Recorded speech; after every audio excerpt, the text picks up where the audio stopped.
Pak Prabowo kalah di Sumatera Barat, padahal punya chemistry yang kuat dengan Rana Minang itu.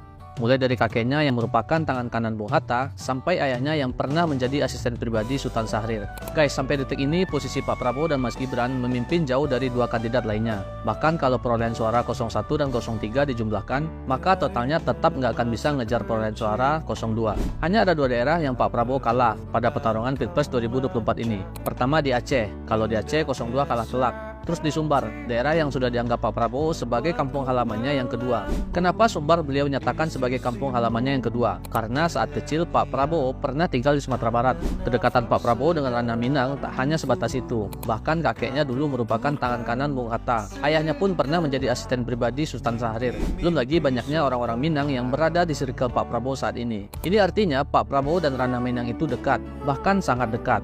Kecintaan Pak Prabowo kepada Rana Minang pun beliau buktikan. Pak Prabowo pernah kirimkan bantuan 20 ambulan pakai dana pribadi untuk Sumbar. Pak Prabowo bantu korban erupsi Merapi, beasiswa untuk siswa asal Sumbar untuk kuliah di Universitas Pertahanan. Dan masih banyak lagi, di mana yang lain mungkin baru sekedar janji-janji. Belum lagi bantuan-bantuan yang diperjuangkan oleh kader partainya Pak Prabowo, Bang Andre Rosiade. Berkat lobi-lobinya di pusat, beliau berhasil membangun kembali Pasar Raya Padang, perjuangkan flyover Tinjolawi, reaktivasi kereta wisata Saulunto, bantuan untuk masjid, musola, rumah tahfiz, bantuan listrik, ambulan, beasiswa, sarana dan prasarana umum, perjuangkan daerah tak bersinyal menjadi bersinyal, dan lain-lain. Itu kalau ditotalin nilainya sudah ratusan miliar.